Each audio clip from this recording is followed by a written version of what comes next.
My dear student, कैसे हैं आप लोग। आज एक बहुत ही मोस्ट इम्पॉर्टेंट हम लोग टॉपिक पढ़ेंगे, electrical capacitance of a conductor.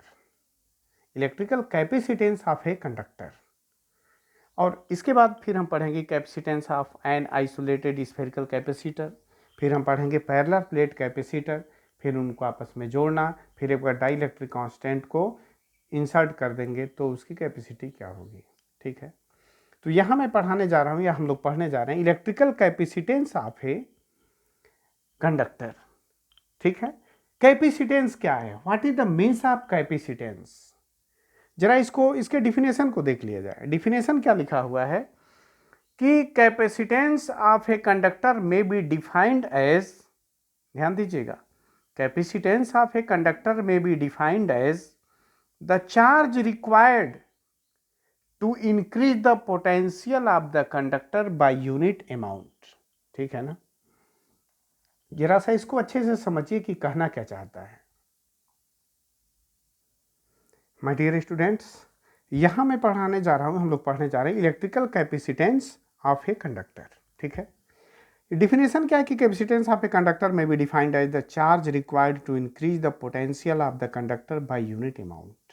ठीक है, ये कह रहा है कि चार्ज रिक्वायर्ड, कि हमें कितने चार्ज की जरूरत होगी to increase the potential of the conductor, conductor के पोटेंशियल को, ठीक है, बढ़ाने में, तो वो कहलाएगा capacitance. Means how many charges needed for increasing the potential of a conductor, that is called how many charge is needed, वो कहलाएगा कैपेसिटेंस। इसको जरा अच्छे से समझा जाए। ठीक है, जैसे एग्जाम्पल के तौर पे मेरे पास एक गिलास है, ग्लास ऑफ वाटर। ठीक है, इसे पानी भरा हुआ है। जैसे जैसे पानी इसमें हम भरेंगे, वाटर को हम इसमें भरेंगे, वैसे वैसे इसका जो सरफेस है दैट विल बी इंक्रीज। मैंने क्या कहा कि गिलास में पानी है, इसका एक कुछ सरफेस होगा, क्योंकि पानी है तो सरफेस है। हम इसमें क्या करेंगे, जैसे जैसे पानी को भरते जाएंगे वैसे वैसे इसका जो सरफेस है वो ऊपर की ओर बढ़ता जाएगा। सेम इसी तरह मेरे पास अगर एक कंडक्टर है और इसमें मैं क्या करूं, चार्ज भरता जाऊं, तो जैसे गिलास के रिस्पेक्ट में क्या था कि इसका सरफेस ऊपर की ओर बढ़ता गया, उसी तरह जैसे जैसे कंडक्टर में चार्ज को हम भरते जाएंगे इसका पोटेंशियल बढ़ता जाएगा, दैट विल बी इंक्रीजेस। यानी कि हमने चार्ज दिया, पोटेंशियल इंक्रीज हुआ। ठीक है ना, तो हमको क्या मिला कि Q is directly proportional to V। यानी कि जैसे जैसे हमने किसी कंडक्टर को क्या किया, चार्ज दिया, चार्ज भरा, तो पोटेंशियल कम्स टू इंक्रीजेस। और यही Q इजकल टू जब कर देंगे तो दिस कांस्टेंट, ये Q इजकल टू C भी हो जाता है, और यही C हमारा क्या कहलाता है, कैपेसिटेंस। यानी कैपेसिटेंस दो चीजों का क्या हो गया, रेशियो हो गया, कि चार्ज को भरना और पोटेंशियल का इंक्रीज होना। चार्ज का भरना किसी कंडक्टर में और पोटेंशियल का इंक्रीज होना। अगर कोई आपसे पूछे कि what is the means of capacitance of a conductor, तो बताइएगा कि this is the ratio of Q and V। हमने कितना चार्ज दिया, कितना पोटेंशियल बढ़ा, इसको हमने क्या नाम दे दिया, कैपेसिटेंस। ठीक, अब यहां पर एक चीज, जरा चार्ज को जब मैं भरता जाऊंगा तो क्या हो जाएगा, पोटेंशियल बढ़ता जाएगा। क्योंकि पोटेंशियल हम क्या पढ़ते हैं, potential is the amount of doing work, potential is the name of only amount of doing work in bringing a positive charge, unit positive charge from infinite to that point. लेकिन मैंने कहा कि this is the amount of doing work, और work is called energy, क्योंकि capacity of doing work is called energy. और energy में सबसे बड़ी बात है कि सिर्फ इनिशियल और फाइनल पे डिपेंड करता है, ये रास्ते पे डिपेंड नहीं करता कि आप कैसे लाए, कहां से लाए, क्यों लाए, कैसे लाए। तो यहां मैं चार्ज को भरता जा रहा हूं, मे भी पॉसिबल कि मैं इनफाइनाइट से लेके आ रहा हूं, तो जब चार्ज को मैं भरता जाऊंगा तो पोटेंशियल तो वैसे ही इंक्रीज होता जाएगा। तो ये तो हमारा हो गया कॉन्सेप्ट। लेकिन सिंपली हम क्या है कि हमने चार्ज दिया, पोटेंशियल बढ़ा, Q directly proportional to V, तो Q इजकल टू C भी, C इज कॉल्ड कैपेसिटेंस। ठीक है, अब यहां एक चीज को देखिए, जो SI यूनिट होती है किसकी, कैपेसिटेंस की, वो होती है क्या, फैराडे। ठीक है ना, FARAD। ध्यान दीजिए साइंटिस्टों के नाम से जो है वो सिंबल जब हम लिखेंगे तो कैपिटल F लिखेंगे, लेकिन जब हम बाबू कहाँ है? हाँ तो मैंने कहा कि जो कैपेसिटेंस है इसका जो एसआई यूनिट है फैराडे है। महान साइंटिस्ट माइकल फैराडे के सम्मान में दिया गया। तो ध्यान दीजिए कि जो सिंबल होता है हमेशा साइंटिस्टों के नाम से जो यूनिट्स बने हैं वो बड़े में होता है, लेकिन जब लिखा जाता है तो स्मॉल एफ से लिखा जाएगा। अब यहाँ C equal to Q by V, तो मैं क्या लिखूंगा यहाँ पे, यहाँ मैं क्या लिखूंगा कि 1F इज इक्वल टू, ये चार्ज है ना, तो 1 कूलम अपान 1 वोल्ट हो गया। ठीक, आगे बढ़िए। 1 कूलम यहाँ पे है 1 कूलम, और ये 1, और ये V क्या होता है, दिस इज वर्क डन यानी joule with respect to charge. ठीक, ये क्या हो गया, this is 1 C square upon 1 joule हो गया। और कूलम्स किसके लिए सिंबलाइज करता है, Q बराबर I इंटू टी, Q बराबर I इंटू टी। तो यहां मैं क्या लिखूंगा, this is called I into T, I means ampere और टी समय, इसका स्क्वायर हो गया, अपान क्या है, दैट इज जूल। जूल का मतलब कहीं न कहीं वर्क डन भी जूल होता है, W बराबर F इंटू डी, तो F को न्यूटन से, और दिस इज कॉल्ड मीटर। ये भी लिखने का एक तरीका है, तो इससे हमको सीधे डायमेंशन मिल जाएगा। कैसे, ये क्या हो गया A, और समय मतलब T, इसका होल स्क्वायर हो गया, और this is called joule. Newton means force, force बस MLT माइनस 2, यह बराबर M इंटू ये होता है ना, MLT माइनस 2, और ये हो गया मीटर, मीटर का मतलब हो गया दिस इज लेंथ।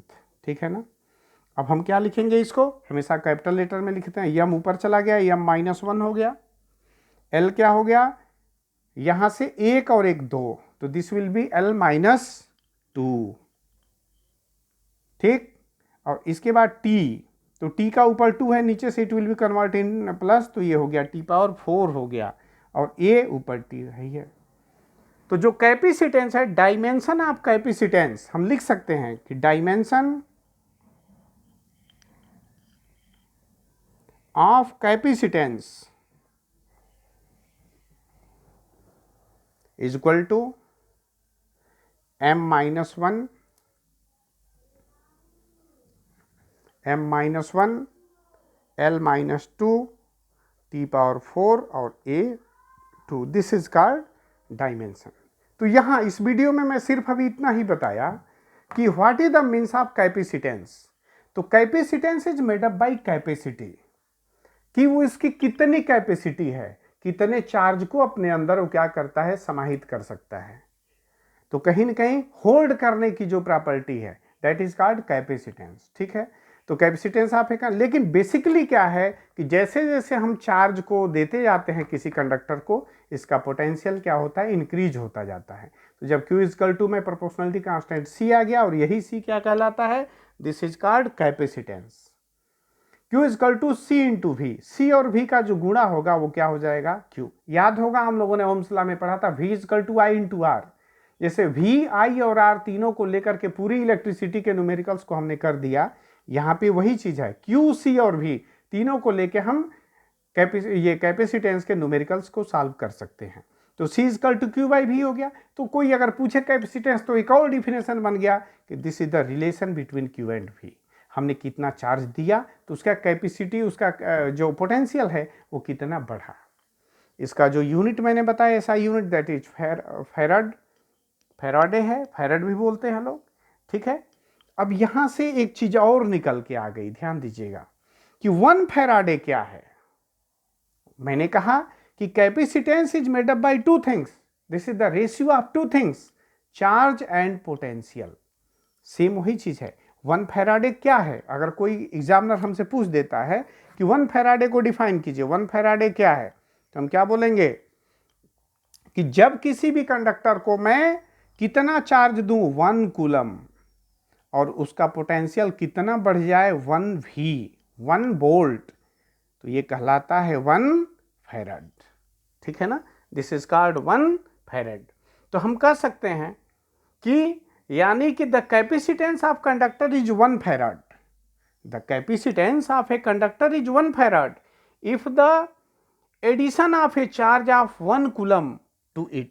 हमने कितना एडिशन किया? 1 कूलम, ठीक है। If the addition of a charge of 1 coulomb to it increase the potential by 1 volt. अगर हमने किसी कंडक्टर को कितना चार्ज दिया? 1 कूलम, और उसका पोटेंशियल कितना बढ़ गया? 1 भी बढ़ गया, 1 वोल्ट बढ़ गया, तो मैं कह सकता हूं कि दिस इज 1 फैराड। तो बहुत अब छोटी सी चीज़ है। अब आगे हम डेरिवेशन को पढ़ने जा रहे हैं। ये इलेक्ट्रिकल कैपेसिटेंस मैंने बताया, और उसका सीधा सीधा एग्जाम्पल मैंने यहाँ से दिया था कि किसी गिलास में मैं पानी भरा, तो गिलास में पानी भरते गए तो उसका सरफेस क्या हो गया? बढ़ता गया। सेम उसी तरह से यहाँ पे क्या हो गया? किसी भी चार्ज को जब हम, किसी भी कंडक्टर को जब हम चार्ज देंगे तो उसका पोटेंशियल बढ़ेगा, यानी Q is directly proportional to V, तो Q इजकल टू सी भी, सी प्रोपोर्शनलिटी कांस्टेंट, तो C equal to Q by V, C is called capacitance. और कैपेसिटेंस यहाँ से क्या निकल के आया? Q अपान V। कोई पूछे तो हम सीधे पूरे कॉन्फिडेंस में बताएंगे this is only ratio of Q and V, यानी हमने चार्ज दिया तो उसका पोटेंशियल बढ़ा। बाकी कुछ भी बढ़ेगा कि नहीं बढ़ेगा वो तो बात की बात है। चार्ज देंगे तो मास बढ़ेगा, अरे बढ़ेगा ही बढ़ेगा, क्योंकि चार्ज बाद में है, पहले वो कोई पार्टिकल है, पार्टिकल के ऊपर ना चार्ज होता है, तो बात की बात हो जाएगी। यहाँ पर सिर्फ 3 ही चीज़ को हम पढ़ेंगे कि हमने चार्ज दिया किसी कंडक्टर को तो उसका पोटेंशियल बढ़ा, और जब पोटेंशियल बढ़ा यहाँ से एक और चीज़ निकल के आई, सबको 1 कर दिया मैंने, तो दिस इज कॉल्ड 1 फैराड, क्योंकि यहाँ Q का जो चार्ज वो यूनिट है that is called coulomb, V का वोल्ट हो गया, तो यहाँ कैपेसिटेंस का जो है ये क्या हो गया? यूनिट फैराडे हो गया। तो 1 farad equal to 1 C upon 1 V, यानी 1 कूलम हमने चार्ज दिया किसी कंडक्टर को और उसका पोटेंशियल कितना बढ़ता है? 1 V, तो हम कह सकते हैं कि दिस इज कॉल्ड 1 फैराड। बाकी हमने क्या किया? यहाँ से 1 farad equal to 1 C upon 1 V, 1 C और V क्या होता है? This is only work done with respect to charge. कहाँ से लाए तो बात की बात है, तो जूल पर कूलम हो गया, कूलम ऊपर चला गया तो 1 कूलम स्क्वायर बाई 1 जूल हो गया। और हम कूलम जानते हैं Q equal to I into T, तो I मतलब एम्पियर फंडामेंटल यूनिट है, और T मतलब समय फंडामेंटल हो गया। जूल के लिए हम क्या लिख सकते हैं? जूल यानी वर्क डन भी होता है joule, capacity of doing work is called energy. तो यहाँ W बराबर F इंटू डी, F से न्यूटन, D से मीटर बन गया। यहाँ क्या बन गया? AT का स्क्वायर अपान MLT माइनस 2। मैंने सिर्फ डायमेंशनल फार्मूला को रख दिया, यहाँ पैसे रखिए, क्योंकि डायमेंशनल फार्मूला जब भी रखते हैं तो हमेशा बड़े वाले ब्रैकेट में रखते हैं और इसको कैपिटल लेटर से लिखते हैं। 11 वाले वीडियो मैंने बताया है, ये हम पहुँच गए, और इस तरह से हमको क्या मिल गया? This is called dimension. Dimension of capacitance हमको मिल गया, ठीक है। बाकी जब हम पढ़ेंगे नेक्स्ट वीडियो में capacitance of an isolated spherical capacitor, तो स्फेरिकल कैपेसिटर का कैपेसिटेंस हम पढ़ने जा रहे हैं नेक्स्ट वीडियो में। Thank you.